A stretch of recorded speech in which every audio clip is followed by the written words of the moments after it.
Good morning dear viewers of channel Educate channel और आप सभी का मेरे चैनल पर हार्दिक स्वागत। आज सुबह सुबह हम डीएचई चंडीगढ़ की बात आपसे करने वाले हैं। डीएचई चंडीगढ़ आज 19 तारीख है, शाम के टाइम हमारी जो वैकेंसी लिस्ट है वो आने वाली है। सेकेंड काउंसलिंग के बाद काफ़ी सारी सीटें जो है हमारी बच गई है और उन्हीं पे एडमिशन होना है। थर्ड काउंसलिंग जो है वो अब कॉलेज लेवल पे होगी और जितने भी हमारी सीटें हैं वो कॉलेज को ट्रांसफ़र कर दी जाएगी।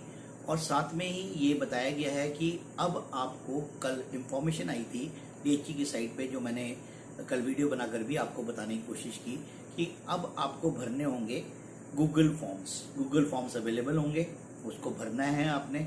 और हर कॉलेज जहाँ जहाँ आप पार्टिसिपेट करना चाहते हो, जहाँ जहाँ सीटें हैं और लगता है कि मेरिट के हिसाब से मेरा एडमिशन हो सकता है, तो आपने उस कॉलेज का गूगल फॉर्म भर देना है। तो मैं फिर से रिपीट कर रहा हूँ, गूगल जो फॉर्म्स हैं वो आप एक नहीं भरेंगे, सभी कॉलेज के इंडिविजुअल फॉर्म्स हैं उनको आपने इंडिविजुअली भरना है। अब ये नहीं कि ये सेंट्रलाइज नहीं है, अब कॉलेज लेवल पे एडमिशन होगा, इसलिए एडमिशन डिसेंट्रलाइज हो गया है।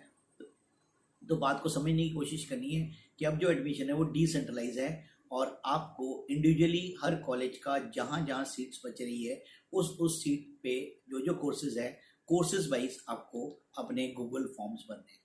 कोर्सेज वाइज आपको फॉर्म भरने हैं।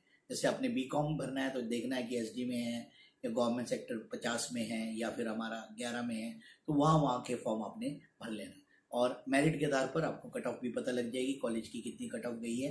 तो जनरल कैटेगरी की क्या गई है, यूटी पूल की गई है, आउटसाइड की क्या गई है, एससी की क्या कट ऑफ है, हमारी एसटी की क्या कट ऑफ है, ये सारी बातें। अब मैं थोड़ा सा एक बार अपडेट फिर से बता देता हूँ कि फर्स्ट काउंसलिंग के बाद हमारे पास जो बीकॉम की 1530 सीट्स बच रही थी और उसके बाद सेकेंड काउंसलिंग के बाद भी बीकॉम की 504 सीट्स बच रही है। इसका मतलब 504 बच्चों का अभी भी एडमिशन हो सकता है। ये सारा ऑल इंडिया कैटेगरी है, ये नहीं आपने सोचना कि भी रीजन वाइज है कि बोल रहे कि यूटी पूल की बच रही है। ये सभी कैटेगरीज को मिलाकर 504 जो हमारी जो है स्ट्रेंथ है वो बच रही है। अब किसमें कितनी सीटें हैं वो तो जब वैकेंसी लिस्ट आज शाम को आएगी उसके बाद मैं विश्लेषण करके आपको बताऊंगा, तब तक आपने ये नोट कर लेना है। अब इसी तरीके से बीसी की अगर हम बात करें तो हमारे पास 689 सीट्स बच रही थी और अभी भी सेकेंड लिस्ट आने के बाद हमारे पास बीसीए की 155 सीट्स और बच रही, तो 155 बच्चों का और एडमिशन हो सकता है।